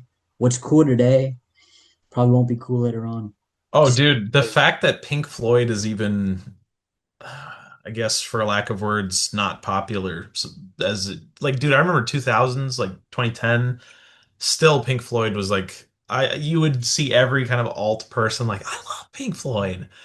Now, dude, Gen A, I have not heard one mention of Pink Floyd, and I know it's just a random band to throw out. But like now, like I don't know, like the popularity that Pink Floyd used to have is like what 21 Pilots used to be, and now even 21 Pilots is obscure, which is so funny to me. It's like yeah, I remember back in the day, like high school peak, everybody was talking about 21 Pilots, you know. And now, or especially Daft Punk, dude. Daft Punk was everywhere, yeah. and I just I don't saw hear an it anymore. interview recently where like the kid didn't know what One Direction was. I was like, Oh whoa, yeah, and that was so oh my popular, God. dude. Oh my Yeah. gosh. Justin Bieber, good grief. Yeah. It's But so I think funny. there's something beautiful about that. Again, going back to the relative insignificance, it just humbles you and it goes to show it kind of lets the weight off of you a little bit too. Because Yeah. I feel like sometimes too much seriousness, as we've discussed, it can really stiffen a person. You know, Yeah. you gotta like slowly unclench the knuckle a little and realize, let's just have a little Yeah. bit of fun. Yeah. Yeah. I've had moments like that, but I wonder if it'll make the cut. But I did a near 5 minute long drunk scene, one take in this film, because I really wanted to show just how low this character's gotten. Because what you'll find out is he never actually used to drink before that. And it is literally just something, I don't know, what's a good example? Like, I guess something out of the Lighthouse, because Lighthouse was obviously two very good improv actors coming together to improv, and vice versa. I got for that scene, I had Joshua Parker, I had Isaac Lopez, I had obviously Gabriel Mullins, who's playing James. Um, Obviously, I had all of these very good actors in the park with me, and so we just played up the most insane drunken dialogue. None of it's written, and it's so good. But I know, like again, Sprite versus Dr. Pepper. I know some Dr. Pepper people ain't gonna like that scene. So I'm wondering, is it smarter to just maybe make like a director's cut? Or which might just be the case. I might just make a simple, very good, surface film, release it, and then just come out with a director's cut. Because I don't like I've struggled with this idea. And even the Royale, if you remember, the first minute was just a random chess piece in a turntable. And as I've kind of removed and been able to remove bias because I hadn't been working on it so long, I'm like, you know what? I like it. I know what it means, but I can't expect everyone else to know what it means. And that's some like actually for the YouTube release, I'm probably cutting it, which is unfortunate. But I kind of justified it to myself as, well, the post credits has that. So why not just use that?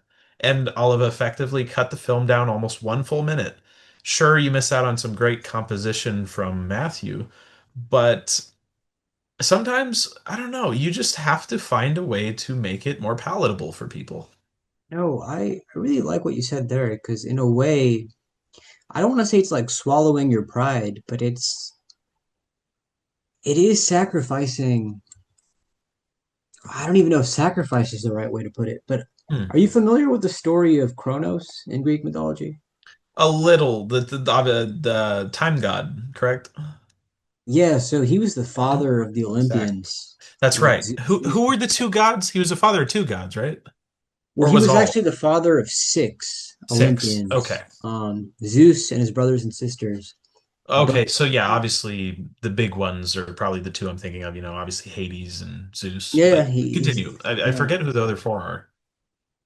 Well, there's several others, but Oh, okay. It's Zeus, Poseidon, and Hades. They're the big Oh, I three. should have remembered Poseidon. That's the big one. Yeah, But anyways, yeah. I mean, there's a lot to the story, but basically, Kronos he eats up, his yeah. kids, and then Zeus's mom, she doesn't want Kronos to eat Zeus, so she gives Kronos a rock, a stone wrapped in like, little wrap as a baby, and he eats that. And Zeus is he's hidden somewhere else.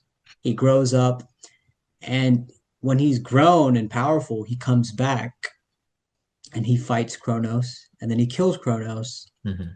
And well, actually, before he kills Kronos, he tricks him into eating something, and when he eats that, all the siblings come out. He vomits them out, and they're also grown and strong and That's everything. right. Anyways, there's like this war between the Olympians and the Titans, and at the end, Kronos he gets chopped up into tiny pieces. Hmm. I always thought that was an interesting example. So I'm just gonna read you this one thing I wrote. It's actually like at the beginning of my first book. It's like Kronos was cut into pieces and thrown into Tartarus, so Hmm. too have I been cut up. And in this book, there are remnants of me, as in the pieces of Kronos, there are remnants of him. And I remember writing that because I felt like there's times on a creative project where you do have to like remove things or change things, Hmm. but there's still pieces of you that are very real and very true and sincere that are still intact. Hmm. And so it's like, even though you've removed some stuff, there's still other stuff there that's still just as good. So maybe it's not a bad thing to always look over things again. Yeah. Yeah. And I feel like that was such a no, that's long-winded good. and No, kind of that's not random long-winded at tangent. all. Yeah. It's sad that even could be categorized. How dare you speak for 2 minutes, or a minute, if it was. Well, I guess I'm more concerned of No, like if that's you even it's understood my great. example. Because there's an interesting thing Hmm. that I think it's Layla Hermosi who talks about it. The first time you say something or do something, it's gonna suck. That Yep. first one is like the practice, and the second time, the third time, like you get better at it. Yeah. And I've noticed that even with podcasts, like sometimes I'll bring up a conversation. The first time I said it, it's like kind of like jumbled up. But then Right. like the next guest, I bring up the topic again. It's like it's much more refined and cleaner. Hmm. Hmm.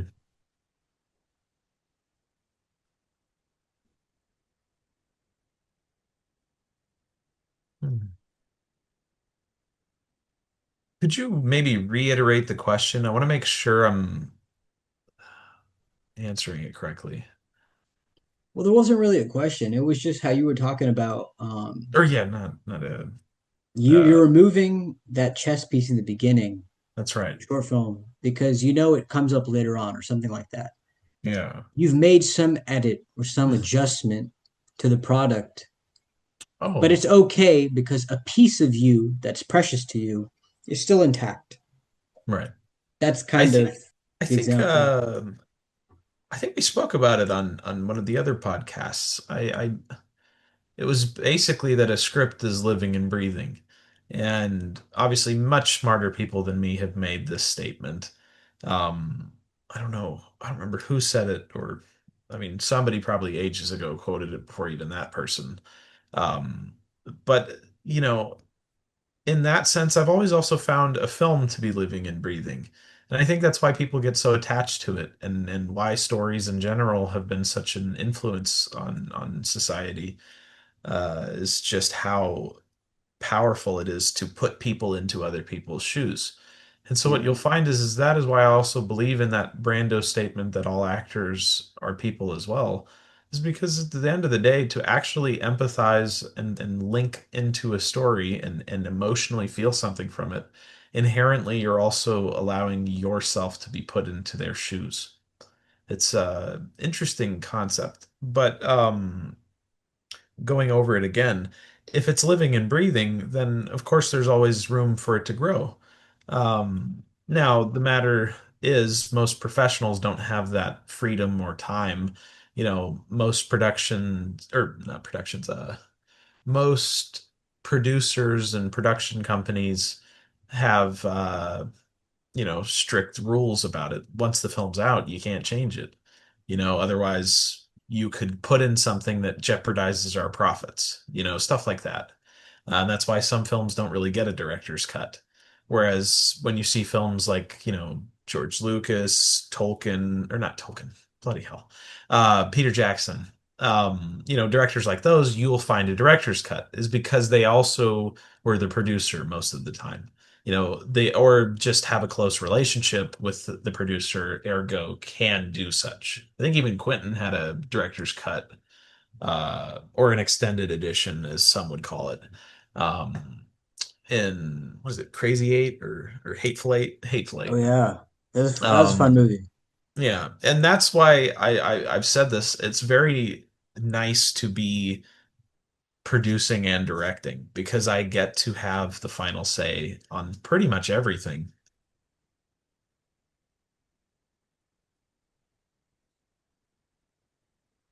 It's interesting to me that the Royale hasn't released yet because I feel like I saw it almost a year ago, Yeah. and that some edits apparently are still being made on it. But at the same time, that's not unrealistic to me. I feel like I've been in situations like that as well, where something is finished, so to speak, but just Yeah. not out. What do you think that's about, man? Well, there's What's the two things. hesitance in the release of something? So, first off, again, thankfully, because time has passed, I've actually been able to remove myself from it, even more than I already did, and see, the coloring was just not a good choice on my end. Like yeah, coloring was just not good, and the one thing I've really learned is you've got to keep the attention span. And regardless of what that entails, 1 minute of a chess piece on a turntable, some people will find it artistic and interesting. Maybe. Otherwise, I've just wasted 1 minute of people's time. And I don't want to do that. And I don't even think it's an artistic compromise. I think to truly have a good art is to compose it in a sense that is perfect and Yeah, that things flow very well. that's interesting. There's vanity in length if it's not Yeah. necessary. Yeah. But so I guess what I want to ask about, I mean, how precious of a project is that to you then? Mm, Because I feel I like it's used the to, precious stuff that we hold off on, no. you know? We we're taking our sweet time to get it out because it's just so precious. Yeah. Is it precious to you, or would you put it differently? It is something. I've almost to really truly grow, you cannot be attached to something because attaching yourself to something is almost implying that is the best I can do in a sense. And I've never thought of anything I've made so far, not even The Promise is the best I can do. I already have another feature fully written and ready to go that I already think is better. That does not mean The Promise is bad. I just, you know, Yeah, no, but you hit it on the nail right there, what you said. But all of that being said, I know you.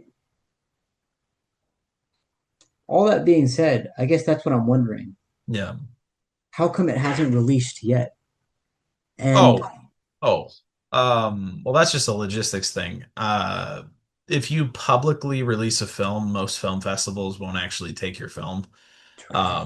I have until I believe July actually until the last festival has made its run, and uh, despite being what a lot of people very carefully, not even carefully now, just very some very rudely said it's much too long, much, much too long, and would never win an award.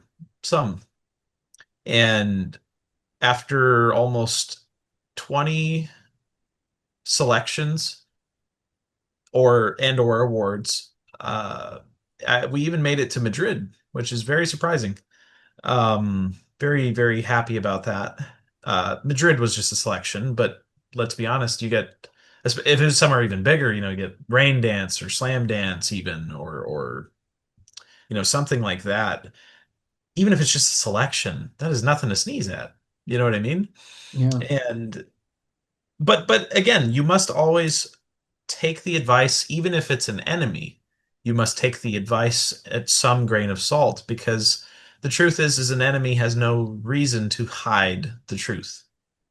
And so, yeah, I can absolutely see where maybe the I length is a little long. like that. Yeah. That's a beautiful paradox in a way. Yeah. An enemy has Whereas, no reason to hide the truth. that's right. Daniel I, DeVous. yeah. Um, well, Yeah, I'm sure much smarter people have said that, but it's a good truth. And but yeah, I I was just curious about feel that. like I'm not But answering it. Or I no, guess I no, did it's logistically. it's okay. I already know I'm not quite getting fully at what I'm trying to ask you. Yeah. I'm just kind of like at the periphery of it, you know. The is it precious? I mean, of By the course it is. way, I've already told you you did a great job in that film.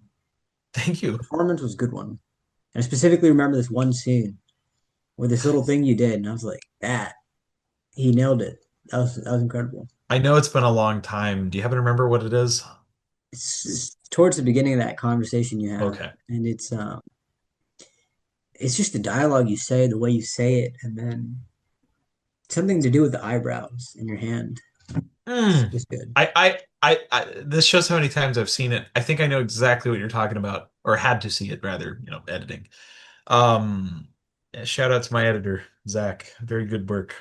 Um, what is it? It's like, do you really compare yourself to that of Jacob? I think I literally or was it something else? No. Is it time? Uh, what is it? I'm trying to remember the line where I raised my eyebrow. I know exactly what you're talking about. That's that one was an intentional choice, and a lot of that actually was It's basically very hold on. It's very hold on. yeah, yeah, yeah. No, you're good. You're good. Yeah. Okay. That is who I was thinking of, Christoph Waltz. It's very Christoph Waltz, that line, the way you deliver that line. Very Christoph Damn, Waltz. that is an extreme compliment. Yeah. Well, I mean it. And I specifically remember just the way you did the eyebrow and everything. It's Mm, like he got that. He got that. wow, that that dude is an incredible actor. He's That's great. wow. And it was difficult because I mean, even a lot of people were like, "No, um, what's the word? Uh, basically, I just kind of went into it with one intention. I'm a con artist. That's who the character was, and I am literally becoming aware. I have not just challenged a normal person to chess. I have challenged a grandmaster. Mhm. I have to, in every part of my being, play confident. But if I only play confident as most actors do, then I'm just a confident character. I had to show weakness.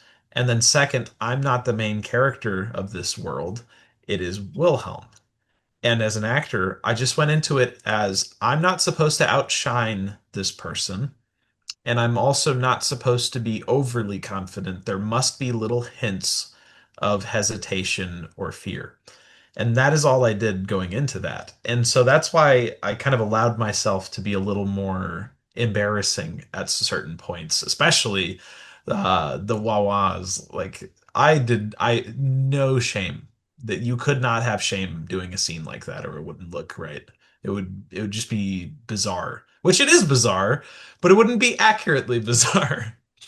Um, but that's another very important tactic is giving this, what is it? I'm trying to remember what theater says. It's like giving the scene, uh, or giving the light, I suppose. I think it's giving the scene, which is basically just where there is an awareness that you are not the main character in this scene. Even if you are the main character, this is not your scene. This is not for you. This Yeah. is for this character. This is their moment. In Yes. this case, some characters literally have to do that the entire show. Maybe they get one moment, but the point is that like for example, comedic relief is never the main character. You know what I mean? It's always to kind of lighten the mood and then give the pedestal, you know? Yeah. And that's what I kind of treated Gregor as is um giving the scene. And Byron was excellent. Oh my gosh. Byron was just I pray I can work with him and have him work with me in all of my films, which I've almost done. I didn't use him for my practice film, but it's a practice film. But I do have him in The Promise actually. And I'm gonna give you some sauce.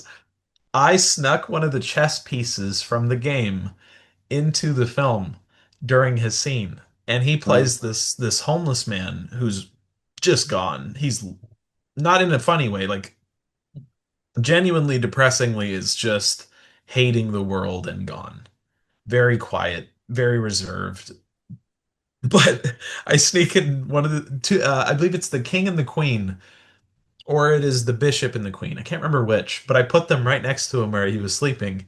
And what's more, you'll notice that I want to know if you noticed this. Did you notice anything about the outfit I was wearing that day you were acting? Uh, no, not really. I know you had a scarf on, right? Yeah, what about that? Yeah. Was it the same one in the It's the Royale? same one. Okay. And there's a scene where uh James and Val and Amanda and Rebecca are all watching a film. I actually show Byron, or no, I don't show Byron because that wouldn't work. He's in the film. I just showed the chess piece and the chessboard, that kind of aerial shot, the bird's eye, or yeah, bird's eye. I all I did was show that, but I just kept giving little pieces of the Royale in that film, and some of them I didn't even plan on doing. Like it was actually Suleiman, again, the DP, who was like, "No, no, no, no, dude, if we're gonna show something, show the Royale. Why not?" And I was like, at first I was like, I don't want to be that guy, you know what I mean? But I was like, okay, fine. I mean, I've already put the chess pieces. I literally have the same scarf. Why not just give people a little bit of crazy lore? Easter eggs. Yeah. Yeah, so I was like, screw it, why not? And it I have the rights, which is very valuable, so I can actually show it. Yeah. Yeah. It's just a funny little like 2 second thing that might make it into the background of a shot of just Interesting. the Royale. It's so funny. And so I've had this long time running joke like Gregor was Val before he went crazy or vice versa. I can't remember what I came up with. And then Byron actually, this is what happened to Wilhelm after. He just ended up homeless and lost his mind. That's And then interesting, man. some others were like, he actually was they both were famous actors before. And stupid little things. And I'd be like, I love those little theory videos people put on YouTube. I would love to see what The somebody Pixar would come up stuff. with. Yeah. Yeah. Yeah. Oh, it'd be so good. And Yeah. I have one little thing. I I want to do it so bad, but I never write unless I feel inspired. Unless I'm trying to make a vomit Oh, draft. that But interests me.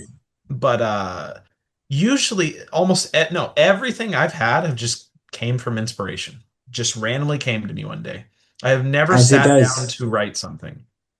Well, you know what's interesting about that is sometimes deliberate creativity will surprise you. True. Yeah. Very true. Yeah. Which definitely Skeleton Island was much more, or the second feature I have fully written is a product of that.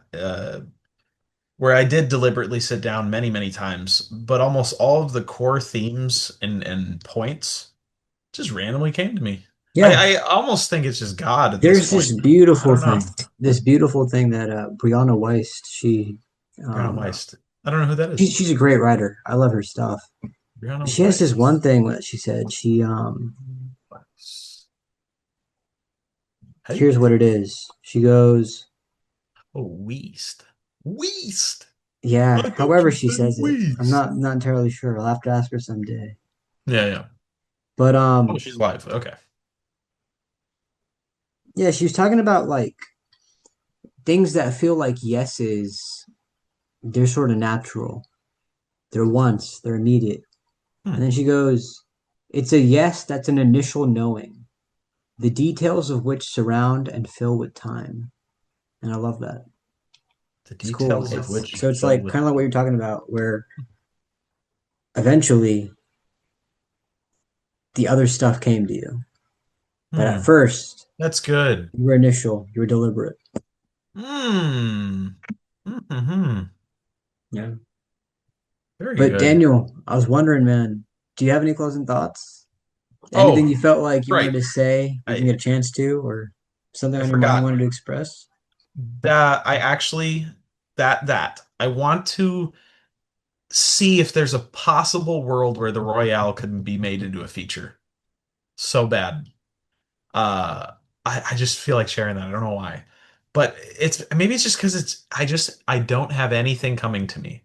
It's not writer's block. I don't feel inspired. But what I do feel inspired by is I feel like there's some insane world that the Royale could just pick up right from where they ran into or I shouldn't say that. No spoilers.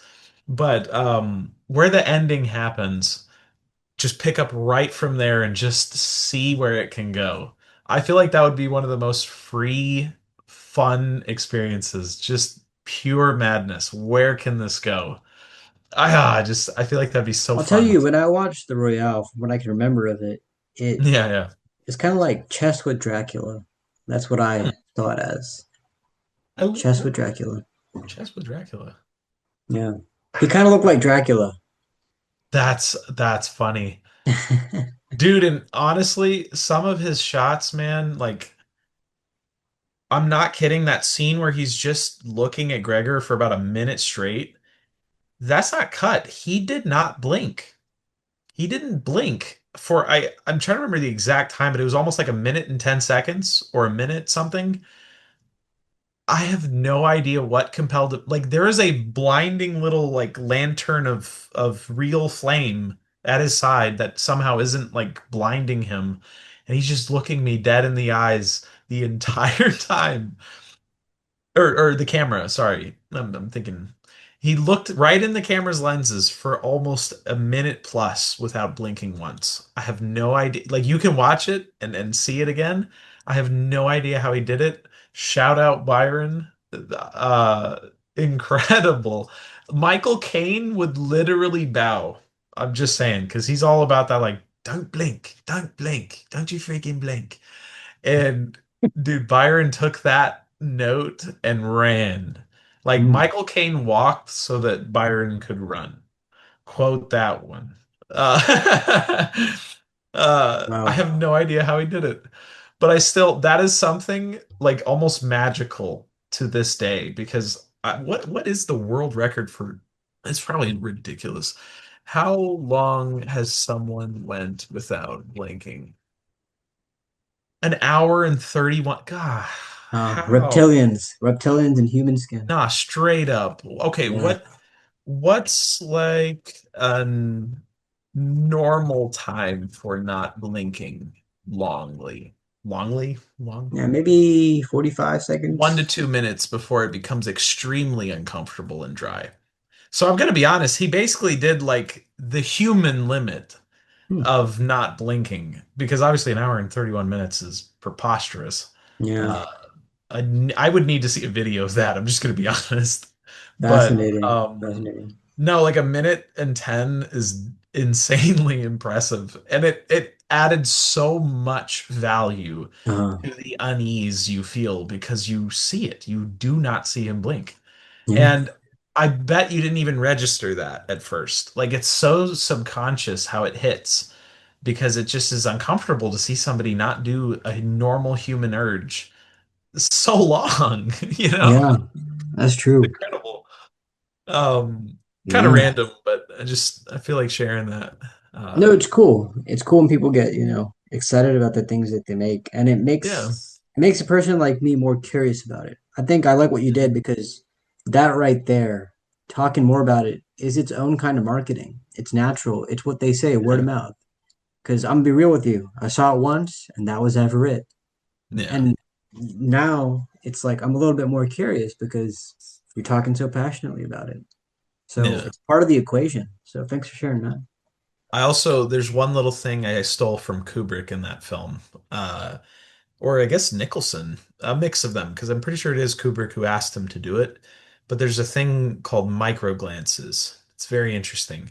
But you'll notice there are one or two shots in the film where I either look directly at the camera or Byron does. And there's something I directed him to do that's beautiful. But do you remember the shot where I'm going down to grab the drink and I pass in front of the camera for a second? I don't. I saw it Oh, I'm once. so glad. I'm so glad because that means it's subconscious. So what happens is it looks like a normal frame and it looks like Wilhelm's looking right at Gregor because we've established that looking at the camera means you're looking at the character. But what I do by doing this is very deliberate. I cross in front of the camera, which is clearly not then my POV, and so you're just left with Byron looking dead at you, the camera. I have established through that sneaky little thing I did that Byron was never looking at me. He was looking at the camera the entire time. Interesting. Isn't that just cool? Like it's little subconscious things like Yeah. that. I know it reaches the audience on a subconscious level. Because again, you can go back and watch some of your old films. If you look at the lighting specifically, you'll be like, oh my God, I never noticed that. One scene, they're completely lit by the sun, and another, it's like gone. You will never unsee it once you've seen it. Yeah. But if you don't see it, you'll never see it, if that makes sense. Yeah. That's a good way to put it. And that's the same thing. Like subconsciously, you're like, wow, he's looking really intensely at the camera, or Gregor in this case. If I pass through the camera, then who's he looking at? Mm. Isn't that cool? Like Interesting. I just I'll have to rewatch it to get a better yeah, grasp of that. dude, That's it's fascinating. incredible. It's when we're getting drunk. So I think it's like 10 minutes in. But Okay. oh, dude, it gets me Yeah. every time. And in the editing room, it made me so uneasy because I was like, yes, it looks exactly how I wanted it. Like Yeah. little things like that. I love it so much. And I'm excited for you to rewatch it for with this new cut because one, it just cuts in a minute of the time. And two, I've recolored it to have a lot more contrast. And Okay. so the shadows are shadows, the face is the face. The colors look beautiful now. Mm. And I think uh and in fairness, I just had the time to do it, so I did it. That's cool. Um, but yeah, it's so much better now.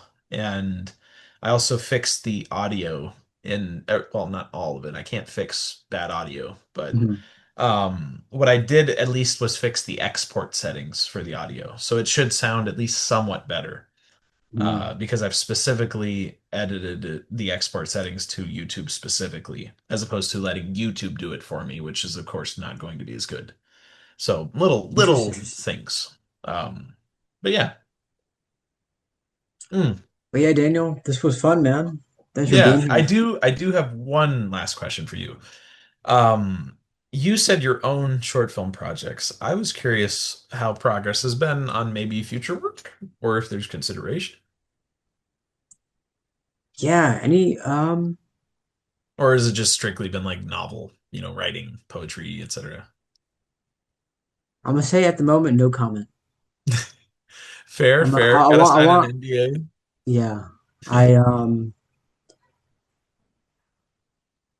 Yeah, no comment at the moment. But I hope to, yeah, no comment.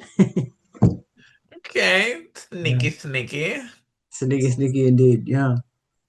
But yeah, Okay. man, we should get some coffee sometime. I look Yes. forward to seeing you again in real life. And it was a fun conversation as always, dude. Mm-hmm. Yeah. Hmm. I suppose until next time, man. Yes. Take care. Thank you for having me, Omer. Thanks for being here, man. It was fun. It was Yes. fun.